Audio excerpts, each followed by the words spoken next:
So how can it be February and only February, if you get what I mean? Apple came out of the gate this year like a sprinter at the Olympic Games, giving us the M2 MacBook Pros, the M2 Mac Mini, and of course the brand new HomePod as well, which probably means now that we're going to be in a little bit of a lull as we wait for some of the other products that we're hoping will come our way this year. Those should include the first ever Apple Silicon Mac Pro, and of course the AR/VR headset that we've been waiting for ages and ages and ages. Hopefully that will come into market this year as well. But one thing we know we're getting for sure in the fall of this year will be iPhone 15. And me, along with Marcus at Hyperware, that's what we're going to be talking about in this video.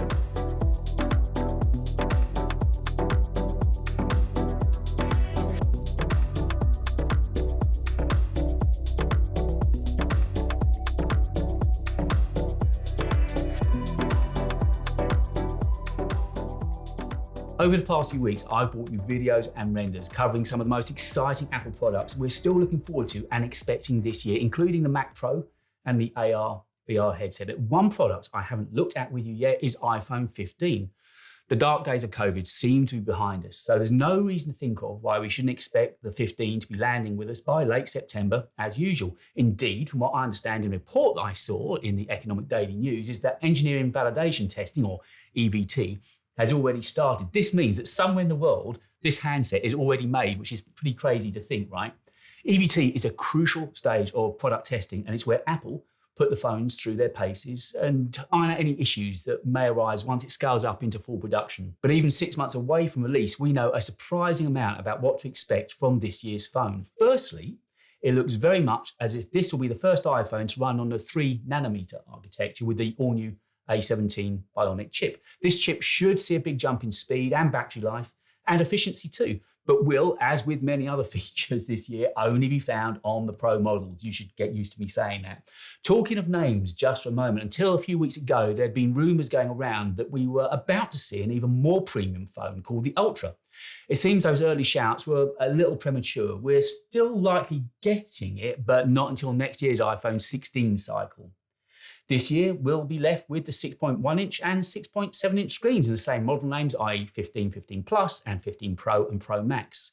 Of course, the big change, the one that everyone's wanted and the one that everyone will notice, is that finally iPhone is coming of age and Apple's proprietary old sluggish Lightning connector will give way to a USB-C port. But once again, not everything is as it appears. On the 14 and 14 Plus, the USB-C port is nothing more than a cosmetic change to make sure they fall in line with those EU regulations about common charging ports for all devices. The port on those two handsets, though, will still only actually be USB 2.0 speed, so it'll be no better off in terms of data transfer. On the Pro and Pro Max, though, the ports will be Thunderbolt speed. Putting some numbers on that for you, that means that you'd be expecting to go from speeds of, say, 480 megabits per second up to USB 3.2 speeds of anywhere between 5 and 20 gigabits per second, which is about 10 times faster. So that means getting those large ProRes video files, which I'm recording just over there at the moment, from the phone should be a little bit less painful. Out of interest, how do you transfer large files at the moment? I still use the cable and image capture, as AirDrop just can't handle those big, chunky 4K ProRes files. So guys, it's that part of the video that I'm going to ask for your help now. I am that close to my first 1,000 subs on YouTube. We've worked really hard together to get there and we're within touching distance now. So if you're enjoying this video, please make sure to sub the channel and also give this video a like if you're enjoying the content. By liking it, it will help YouTube to send the video out in front of more people, growing the channel quicker, getting in front of a bigger audience. It all matters. It really does help. We're that close. So just help me push that a little bit further to get to that first 1,000. There are other ways you can get involved with me and the channel as well. Don't forget, there's my website, talkingtechandaudio.com. You can read me on Medium. I write every day of the week.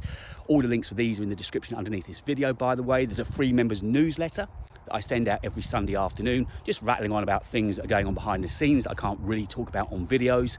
And there's also a Discord server that I'm trying to get going as well. And as if that wasn't enough, every fortnight I now sit down with Alex from the great channel Alex Gear and Tech, and we make the podcast Minus 16 together. It's got its own channel here on YouTube. We've had some great guests and we'll be sitting down later this week to record the next episode of that. So don't forget, check out Minus 16 as well. But guys, thanks for everything you've done for me for the past few weeks. Let's keep this channel growing.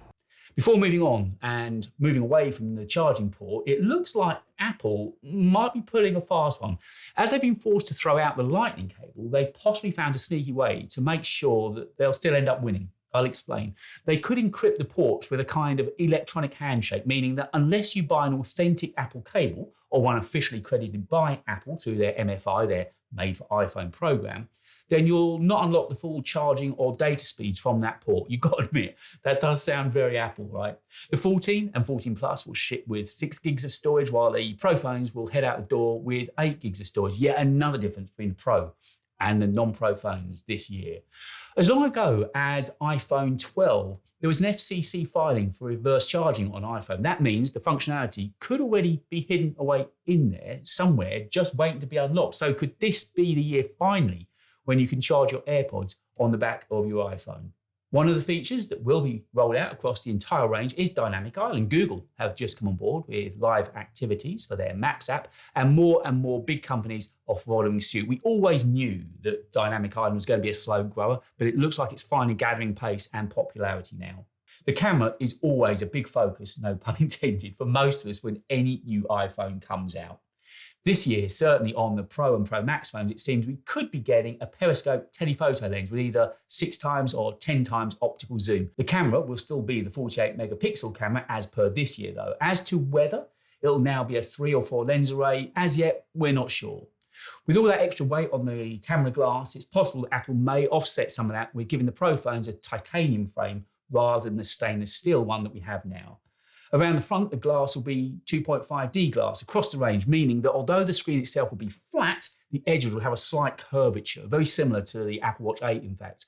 Although the screen will be the same size, it will actually look bigger due to slimmer bezels. Both on the front and the back, the edges will be more curved rather than the square edges that we've recently had.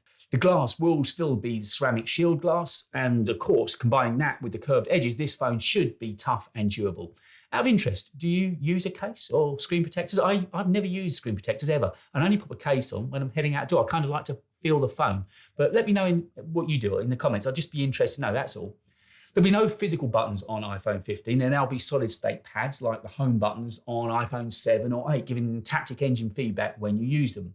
There are 2 long-term advantages to using solid state buttons. It'll improve its waterproofing credentials as there'll be less entry points for water to ingress. And also, they'll be longer lasting too. No moving parts equals can't, or at least shouldn't, break. The display on this phone is going to be bright, at least on the Pro phones, and I mean very bright. The phones will have the next generation Samsung panel, and it'll be brighter than any phone out there, even Samsung's own flagship S23 phone. At the moment, my iPhone, for instance, can reach a max brightness of 2000 nits. iPhone 15 will raise the bar on that, getting to an eye-watering 2500 nits of max brightness. Although I'd expect, due to the power draw, it'll still be restricted to peak outdoor brightness situations. And for even more speed, Wi-Fi 6E is coming to iPhone this year. It doesn't sound much, I know, but it should make the phone potentially even quicker and snappier to use. It should just feel better. The whole idea of the 6E protocol is to free up the 2.4 and 5 Hertz networks on your home network. But you've guessed it, it's only coming to the Pro phones, and of course you'll need an up-to-date 6E router too. This year, it sure looks as if that march towards really driving a line between the Pro and non-Pro phones is going to be pushed even further and even harder, which only leaves us to look at the price. iPhone has seen a 66% increase in price since 2009, but CEO Tim Cook seems to think that the loyal Apple customers will happily pay more. As part of his recent earnings call, Cook said, and I quote, "I think people are willing to really stretch to get the best they can and afford in this category. So whether that translates to a price hike this year or not, your guess is as good as mine." Times are tough for many of us out there at the moment, so I guess only Apple can decide if this is a good time to raise prices or not. But guys, what about you? Will you be stumbling up for a new iPhone this year? And if so, what will you be trading up from? And what features are you most looking forward to? And would you be prepared to pay even more? And what about the Ultra? Good or bad idea? Every year, we seem to get more and more details earlier and earlier with accurate leaks about what to expect on the next iPhone. And boy, this year is no exception. By the way, take a look around my channel. I think there'll be some content on there that you may not have seen that you're really enjoying. Don't forget, your sub would really help me out. And if you've loved these renders, don't forget, follow Marcus and Hyperware on Instagram, where you can see more of his amazing work. These videos really wouldn't be possible without you, and all of his details are below. So I think we're about up to date with iPhone 15 stories as we can possibly be. I've left you a video here that I think you might enjoy, and YouTube has kindly left you a video here that they think you might enjoy. Who chose better? Let me know. Guys, I'll see you next week.